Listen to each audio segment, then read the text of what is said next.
मेरी दृष्टि से आत्मनिर्भर भारत का एक महत्वपूर्ण पहलू है। इतिहास तो देखा है कि वैक्सीन का रिसर्च होने के बाद 10 साल के बाद इंडिया में वैक्सीन आए, लेकिन मोदी गवर्नमेंट ने ये इतिहास बदला है।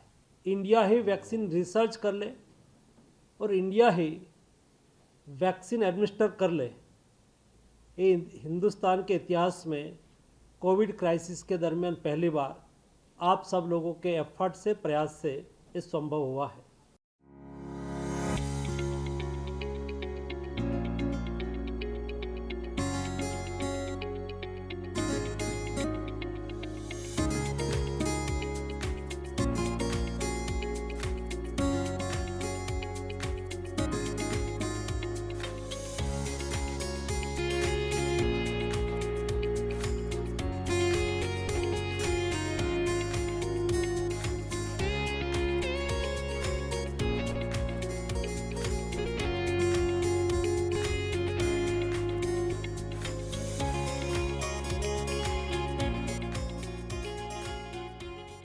टेक्नोलॉजी डेवलपमेंट बोर्ड के आर्थिक सहयोग से आपने नेशनल वैक्सीन का निर्माण किया।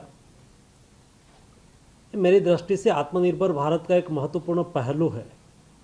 हमने ये इतिहास तो देखा है कि वैक्सीन का रिसर्च होने के बाद 10 साल के बाद इंडिया में वैक्सीन आए और इंडिया में वैक्सीन लगे, लेकिन मोदी गवर्नमेंट ने ये इतिहास बदला है। जब ऐसे कोई पेंडेमिक की सिचुएशंस में इंडिया ही वैक्सीन रिसर्च कर ले और इंडिया ही वैक्सीन एडमिनिस्टर कर ले, ये हिंदुस्तान के इतिहास में कोविड क्राइसिस के दरमियान पहली बार आप सब लोगों के एफर्ट से, प्रयास से ये संभव हुआ है। भारत बायोटेक के अलावा भी और 7 कंपनी ने भी वैक्सीन रिसर्च में महत्वपूर्ण योगदान दिया है। आज दुनिया में 65% से अबव वैक्सीन सप्लायर इंडिया है। लास्ट वीक में वर्ल्ड इकोनॉमिक फोरम में भारत का प्रतिनिधित्व करके आया। मैंने दुनिया में हिंदुस्तान का जलवा इंटरनेशनल प्लेटफॉर्म पर देखा।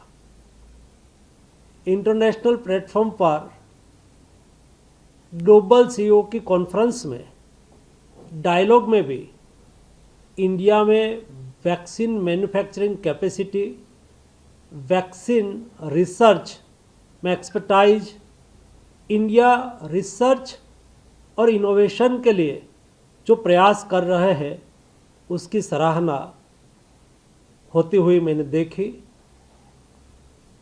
और इसलिए मैं अवश्य कहना चाहूँगा कि आत्मनिर्भर भारत के तहत हिंदुस्तान नहीं केवल फार्मेसी ऑफ द वर्ल्ड बन के रहे, लेकिन वैक्सीन रिसर्च और मैन्युफैक्चरिंग सेक्टर में भी हमारा नाम दर्ज करा चुके हैं। आने वाले दिनों में यही गति से हम रिसर्च और इनोवेशन में आगे बढ़ते रहें।